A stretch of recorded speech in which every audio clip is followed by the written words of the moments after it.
I am a man. I am a man. I am a man. I am a man. I am a man. I am a man. And I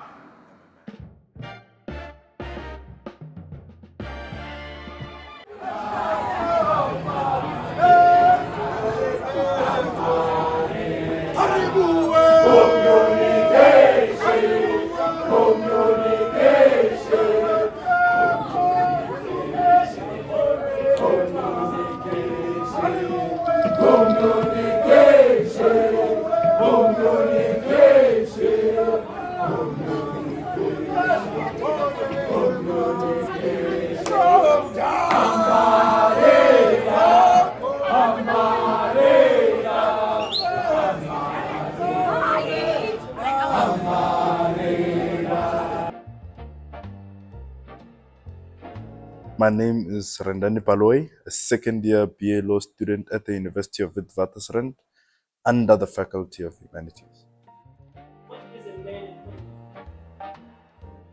Like I'd constantly say, being a man, or what is a man, is a very subjective question, which also contributes to a social construct in a sense of we all come from different backgrounds, and these different backgrounds actually teach us how to be men in our own nature to take care of our particular constituency. And how I grew up with my mom, a single mother, by the way, she taught me to be a man in the form of responsibility. You know, being responsible for my siblings, being responsible for my life, being responsible for my decisions, being responsible for my emotions. You know, all of those make up a man according to how I was taught, you know, because I had to take it upon myself to go to school every day, have that same dedication to ensure that me and my siblings and my parents do not live the life that we have lived. We have struggled. You know, I had to take the responsibility to go out there and play football, to try and make means or make it a living, to keep myself out of the streets. That was me being responsible for for my decisions. So, and how I want to live the life that my mom fought for, you know. So being a man to me is being responsible, you know, and responsible in every form of way through a greater intellectual capacity to actually have a reasoned, informed judgment on how you are as a character, and also how you take your decisions going forward, and also how you handle your emotions, because emotional intelligence is central to being a responsible person within society. So yeah.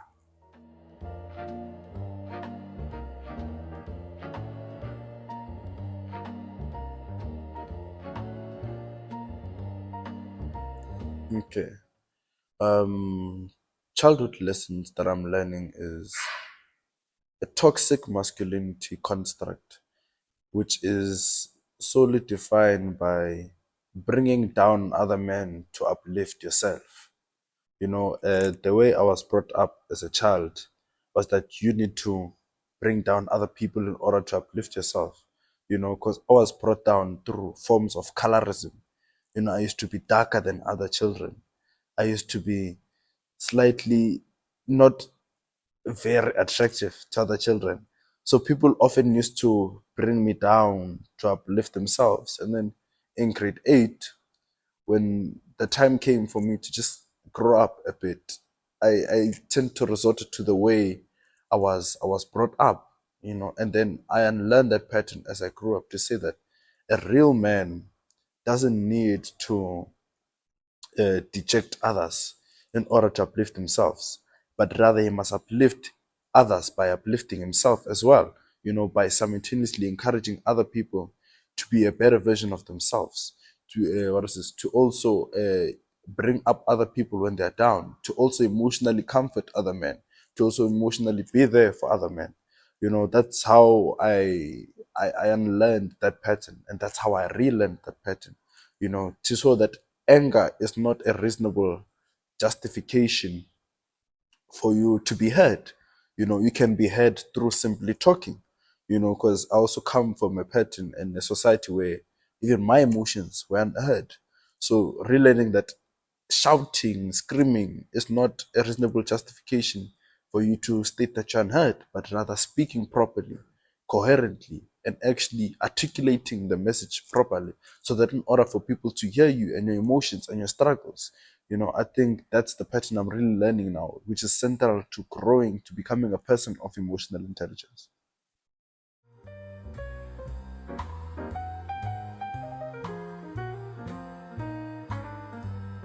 I think through meaningful engagement.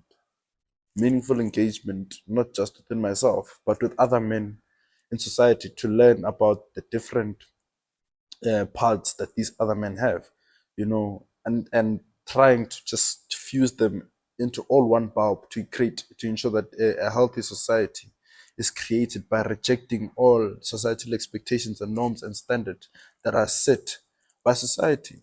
I think just engaging, learning, understanding, not even just men, women as well. How do they see men?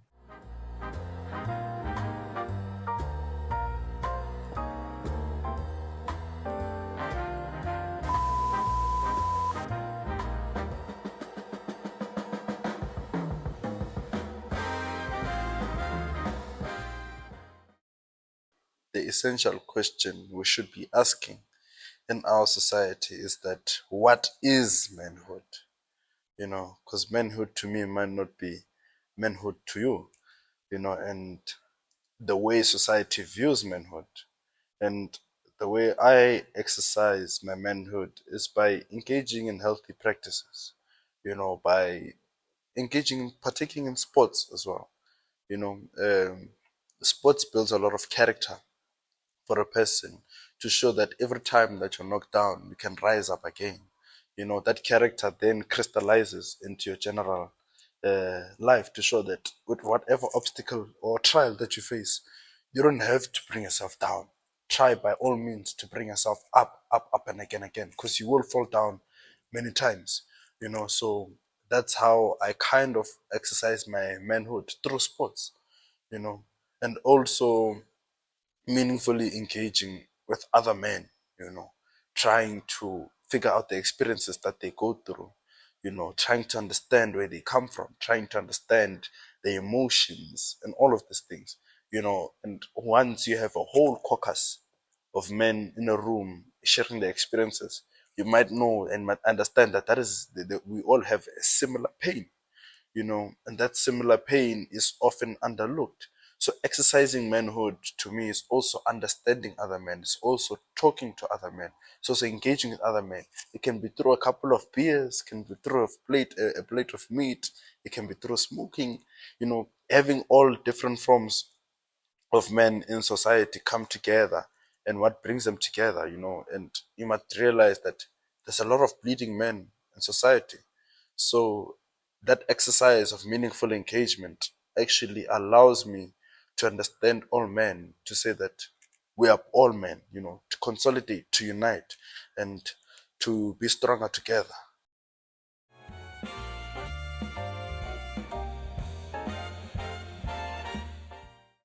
A very powerful question.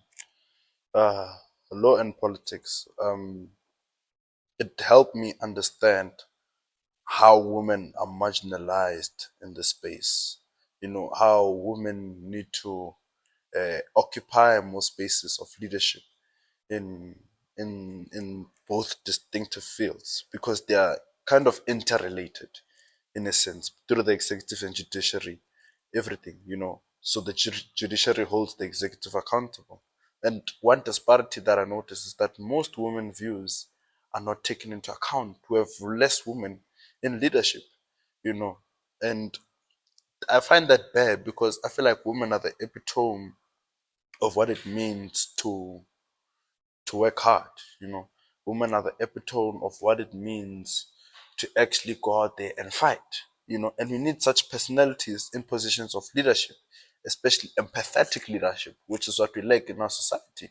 There's mostly logical, which is also very coherently justified, right? But we also need empathetic leadership to actually be able to relate emotionally with our people, and I think that's one thing that I've noticed within those particular fields it has really exposed that reality, so yeah.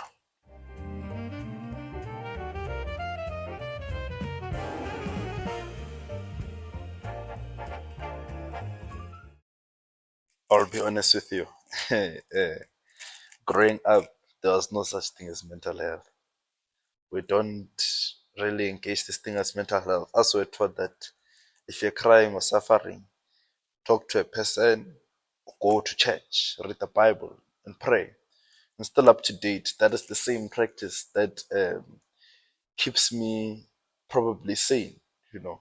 But one thing that has become central to that addition is being able to discuss your experiences with other people and learning that you're not alone, and learning that you're not alone facing this issue, and having that community that talks about these problems together.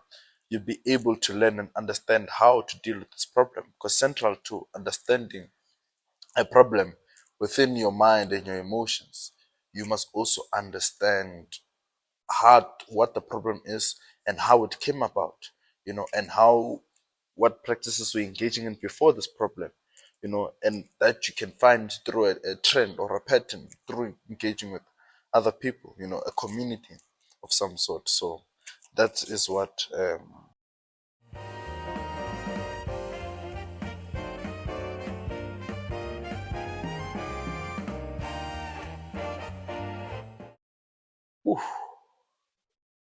not applying problems logically and not solving problems logically, or reactionary behaviors. Most men are afraid to talk today because of talk about their experiences, because people are reactionary, as selectively reactionary. Let me correct myself. So with that, it makes it a lot harder for men to talk about the experiences. Like, men can be raped too.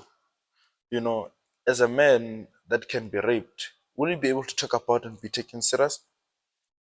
So that is a selective reaction, because there's no publicized outrage when a lot of men have that reality of being raped.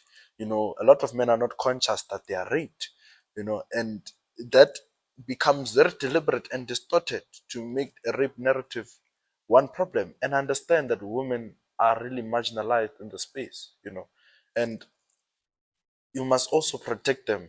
You must also protect them utmostly, because now you must also understand their pain. You must also understand their psychological effects. And one thing society doesn't do also is also understand how men also face the psychological effects, but they are unaware of them. And which really becomes a problem in society, which leads to uh, somewhat rape in a man's mind, a form of enjoyment. And that is also bad, because you must also be conscious that as a man you are being raped.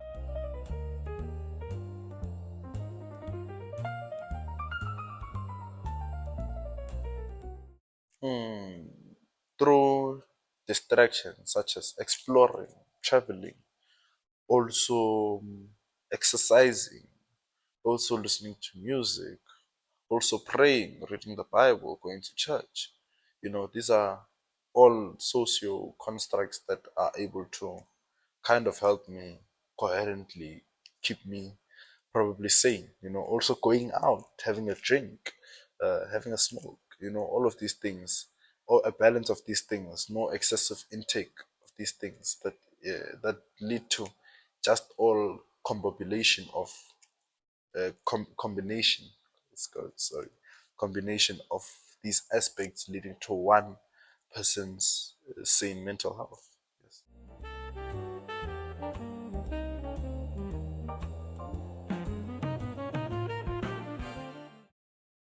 I am Rendani Baloyi, and I am a man.